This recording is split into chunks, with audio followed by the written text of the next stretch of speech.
Hello and assalamu alaikum. Now we're going to talk about leadership and what are the different styles of leadership. So, what's the basic definition of leadership? Leadership involves giving clear direction, a vision for a business, setting an example, and engaging others to follow, motivating and inspiring a group of people towards achieving a common objective. That's what a basic definition of leadership is. We all know what a leader is, someone you can look up to, someone who motivates you, inspires you, and the main objective behind leaders is that there's a common objective for the whole organization, for the employees, something they can look up to. Having a common objective means that okay, you all can work together. There should be cooperation. There will be cooperation. There will be good communication towards achieving that common objective. So we have already talked about what the importance of objective. Like and objectives are used for also used for planning and all. So yeah, we have to have a common objective, and leaders help people to achieve this common objective. They motivate them and they inspire them. So what are the different styles of leadership? There's autocratic leadership style, there's democratic leadership style, and there's laissez-faire leadership style. So we're going to talk about each of them in detail. Now, autocratic leadership style. In this leadership style, there's complete command over employees. All decisions are kept with the leader. Suggestions are discouraged, and criticism is not allowed at all. It's a very like task-oriented culture. There's only full control. The employee, the leader, has full control over the organization. There's hard HRM. It's called hard HRM, hard human resource management. It's a task-oriented culture.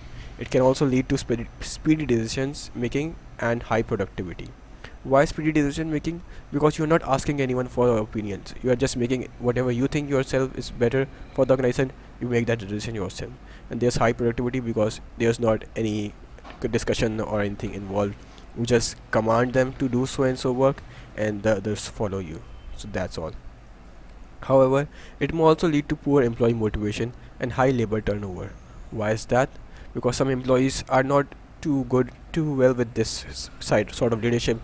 They want some control, they want some management, some sort of authority in the some they want some sort of responsibility. Some employees are creative, they want their ideas to be listened so that they can tell so they can give suggestions to the business so that their ideas could also be implemented in the business. And if that demand is not fulfilled, they are just used as robots, so there will be high labor turnover as well. But this leadership style is used in employees in businesses where they are not such employees are fine with their work. Employees are lazy and they only want money for the work. They are only money motivated, so they only work when they are commanded to do so. So there is a need for command. There's a need for leader, a strict leader who just keeps a watch on them.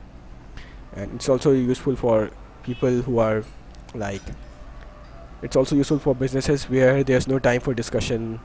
Like, it works best with unskilled monotonous routine work where the leader is the best performer, or there's no time for discussion. Immediate actions must be taken, like defense, army or police, hospital, or emergency situations.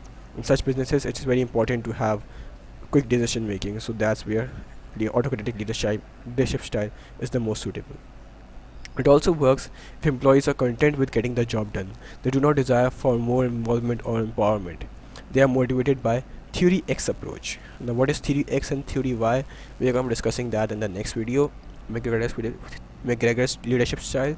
So basically, I'll just give an idea that theory X is about, as I said, managers know that the employees are lazy, they don't want any empowerment, they don't want any involvement in the business decision making. They just want to get the job done. They are lazy, they're not creative, they are just money motivated. So those are theory X people. So that's all about autocratic leadership style. Moving on, we have democratic leadership style, which is the complete opposite of autocratic leadership style. In this, workers are encouraged to take part in decisions. In autocratic, we said, okay, you're not no longer needed, you just do what you are told. Over here, you are encouraged. Manager, leader ask you what do you want. They encourage feedback. Given information about the business to allow full participation. Encourages feedback as two-way communication is used. Over there was no feedback, there was no such thing, only one-way communication. The boss tells you what to do, and you just follow the orders. Over here, they encourage you to they ask you if this method is suitable, or if there's any other method that you think that's suitable, and you reply to that, and there's a good discussion. So there's a two-way communication. Employees are also given information about the business to allow full participation. Over there, it's not that much needed in autocratic leadership style. They are not told much about the decision making, so they are not given much information about the business as well.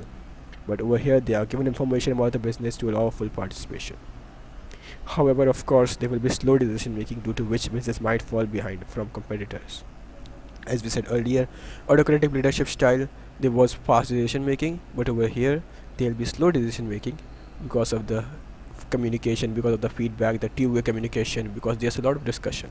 So in order to reach a good decision that is suitable to all employees, to the organization, that is best for organization, it takes time. You can't just take immediate actions, immediate decisions. Some information might be too secret to share, like employee redundancies or new product being developed, as ideas might be leaked out from the organization. So in such situations, democratic leadership style is not so suitable. So sometimes if you are making a new product and there are some people in your organization that are spies, maybe it happens a lot in large organization, there's a lot of spies, so they just leak the ideas to other organization. Your competitors get the advantage, they make the product before you, and they get all the advantage of the new niche market, new product. So that's a lot of, in that situation a business makes a huge loss, so you have to prevent that. And some information like employee redundancies are some things that are not too good to share. These things are mostly kept secret, so you can't just share them with employees. It is more useful when more ideas are needed for development of new products or marketing strategies to overcome competition, be flexible to changes, and become innovative. So in such businesses where there's a lot of research and development, where there's a lot of like making up new car models, making up new mobile phones, more technological stuff, innovative stuff, that's where democratic leadership style comes in handy.